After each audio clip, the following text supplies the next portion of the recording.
नमस्कार,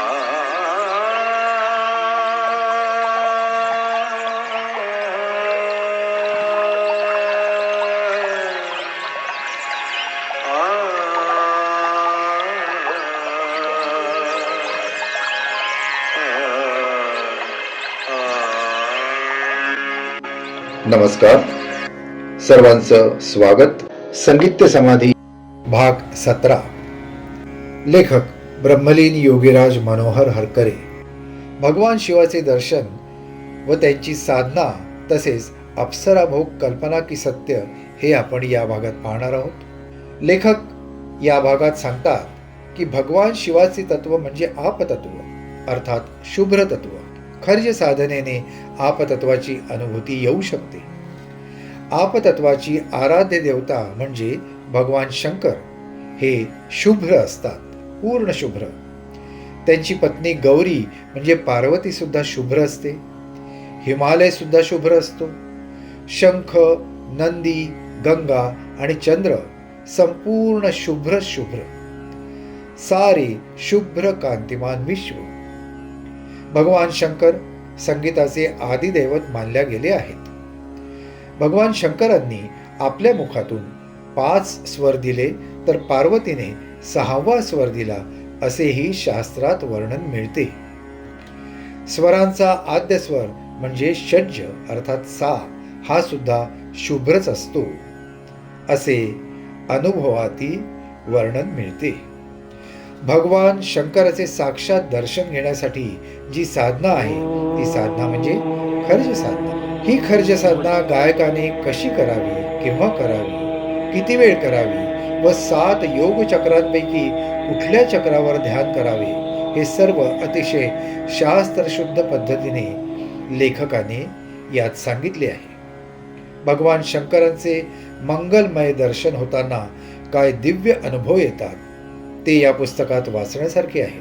ही साधना करताना नियम कोणते, आहार कसा असावा, आसने कोणती करावीत, प्राणायाम कोणते कसे करावेत, भगवान शंकरांच्या काखेत जी कुबडी दाखवतात त्या कुबडीचा ईडा पिंगला स्वर स्थिर ठेवण्यासाठी उपयोग कसा करावा हे सुद्धा लेखक या पुस्तकात सांगतात. ईडा पिंगला स्वरांच्या अभ्यासालाच स्वरोदय शास्त्र असे म्हणतात.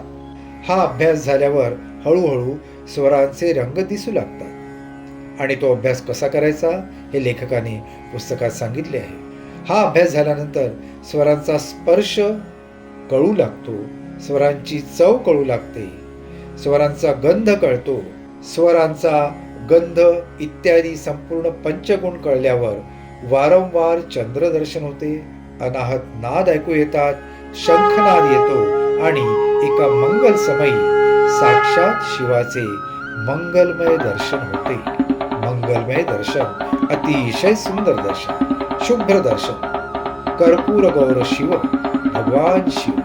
आणि मग हे दिव्य दर्शन झाल्यावर गायक साक्षात गानयोगी बनतो. त्याच्या मुखातून निघणारे स्वर हे मग रूप, रंग, गंध, चव असे पंचगुणात्मक असतात. आणि मग अशा गानयोग्याने एखादा राग किंवा रागिणी गायल्यावर अवकाशात प्रत्यक्ष त्या रागाचे किंवा रागिणीचे पंचगुणात्मक स्वरूप साकारते. हेच राग रागिण्यांचे दर्शन होय.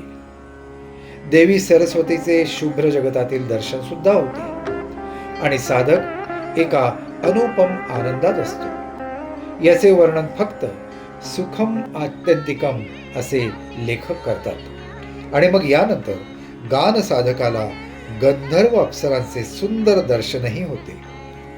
या गंधर्व अप्सरांवर अधिक नेटाने ध्यान केल्यास त्या गंधर्व अप्सरांचे दिव्य गायन ऐकता येते, त्यांचे नृत्य अनुभवता येते, त्यांचा सुंदर गंध येतो आणि शुभ्र गुलाबी रंगाच्या या गंधर्व अप्सरांचा सुंदर स्पर्शही अनुभवता येतो. आणि मग इच्छाशक्तीने या गंधर्व अप्सरांचा प्रत्यक्ष भोग त्या दिव्य अवस्थेत घेता येतो. त्यामुळे गंधर्व अप्सरांचा भोग ही केवळ कल्पना नसून ते एक विज्ञान आहे आणि त्या दिव्य अवस्थेत याचा अनुभव गान साधक घेऊ शकतो असे लेखक त्यांच्या प्रत्यक्ष अनुभूतीने सांगतात. परंतु ते हे सुद्धा सांगतात की गान साधकाने या मायेत जास्त अडकू नये, कारण त्यामुळे पुढची प्रगती अर्थात मोक्षाकडे जाण्याची प्रगती थांबू शकते. अप्सरा यांचा अजून एक अर्थ लेखक सांगतात. अप्सरा अर्थात अप अधिक सरा. अप म्हणजे अवरोध आणि सरा म्हणजे पुढे जाणे. अध्यात्माचा अभ्यास करताना, मोक्षाकडे जाताना या अप्सरा म्हणजे सिद्धीमध्ये जर साधक अडकून पडला तर त्याला पुढची प्रगती त्याची खुंटू शकते. म्हणून ऋषीमुनींना सुद्धा मोहविण्यासाठी अप्सरा त्यांच्या तपस्येचा भंग करायच्या अशा कथा पुराणात मिळतात. आणि म्हणून या अप्सरांच्या अर्थात एका अर्थाने सिद्धींच्या मागे न लागता साधकाने पुढे जावे, त्यांचा त्याग करून आणि पुढचा मोक्षाचा मार्ग स्वीकारावा असे लेखक सांगतात.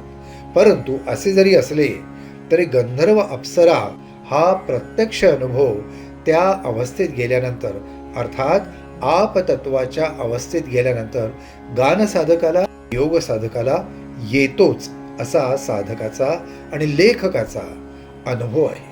असे हे संगीताचे दिव्य विश्व आहे. लेखक ब्रह्मलीन योगीराज मनोहरकरे यांनी लिहिलेलं हे एकमेव असं पुस्तक आहे की ज्याच्यामध्ये हे दिव्य ज्ञान मांडण्यात आलेलं आहे. हे पुस्तक आपण सर्वांनी अर्थात सर्व गायक क्षेत्रातील सर्व गायकांनी, वादकांनी, सगळ्यांनी हे अवश्य वाचावं. आणि वाचायचं असेल तर या एपिसोडच्या खाली स्क्रीनवर जो नंबर दिलाय त्याच्यावर संपर्क साधल्यास आपल्याला ते पुस्तक निश्चितपणे मिळू शकेल. सगळ्यांनी अवश्य वाचावं असं हे पुस्तक आहे. धन्यवाद. आजच्या भागात एवढंच. पुन्हा भेटूया पुढच्या भागात. भजे हरि को सदा, जो भजे हरि को सदा, तोहि परम पद पावेगा, तोहि परम पद पावेगा, तोहि परम पद पाएगा.